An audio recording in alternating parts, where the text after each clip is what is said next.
I mentioned in connection with Jerusalem, Mount Zion and Mount Moriah, that it had once been called Jebus, the city of the Jebusites, and before that, in very ancient times, it was known as Salem. During that era, which dates back to Abraham, the forefather of all the Jewish nation and God's people, in those ancient times, there was a priest king reigning in Salem. His name was Melchizedek. He's an obscure person, and people have wrestled, Bible scholars have wrestled with his identity for hundreds of years. But he was a type, and he was identified for us as a type of Christ. God himself identified Jesus with this ancient priest king when in Psalms, and reiterated again in the book of Hebrews in the New Testament, God the Father says to Jesus, "You are a priest forever in the order of Melchizedek."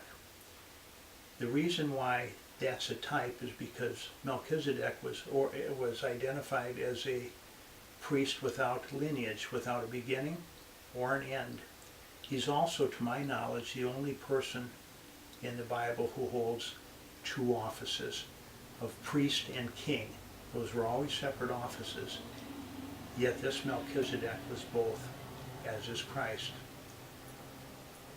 The other thing of note is when God appointed Christ as a type of Melchizedek, the writer of the book of Hebrews tells us that this was a covenant because God, having no one greater as a third-party guarantee to swear by, it says he swore by himself, by his own nature and character. If that hasn't dawned on you yet, let me explain it to you. It means that our salvation is not conditioned on us. We're the beneficiaries of a covenant between God the Father and God the Son. The third-party guarantee for that covenant is the character and integrity of God himself, because there was no one greater for him to swear by. So if we doubt that we've been adopted into God's family, we can start worrying about that when God changes his character or his integrity or breaks his word. David was driven by the strength of his own character to perform and go find Mephibosheth and bring him in, even though he was an enemy of David's line. We're enemies of God. And yet God, because of his covenant and Christ's shed blood, God the Father is driven by his own character and nature to seek us out and to bring us in.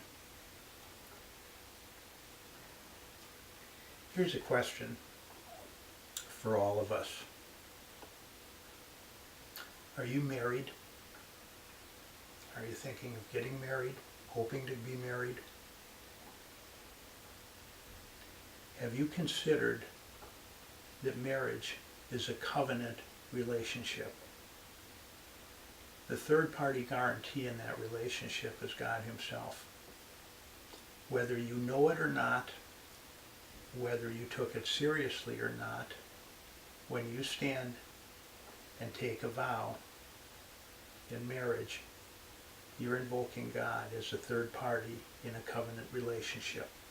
And your performance is grounded in your character integrity to stick it out, not to walk away because your circumstances change or your feelings change. The other person in that covenant is relying on your performance. They're grounding their life in your character and integrity to stand up and perform, no matter what. I've had occasion to have a number of female friends. And to my grave disappointment, in probably the last 6 or 8 years, at least a half a dozen of these friends and acquaintances have left their marriages, each of them, and this is a direct quote, stating that God wants them to be happy. God wants us to be faithful. If you're thinking of walking out on your spouse, whether you're a man or a woman, don't do it. Dig in, stick it out. You're in a covenant relationship. Doesn't matter if your feelings change. Doesn't matter if your circumstances change. What matters is you gave your word. And all of us need to stand up and be the people of character that we like to think we are.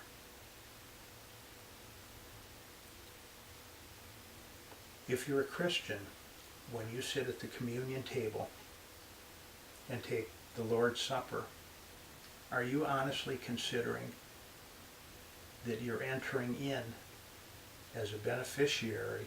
You're buying into that covenant between the Father and the Son. And it's a very, very serious matter, not to be taken lightly.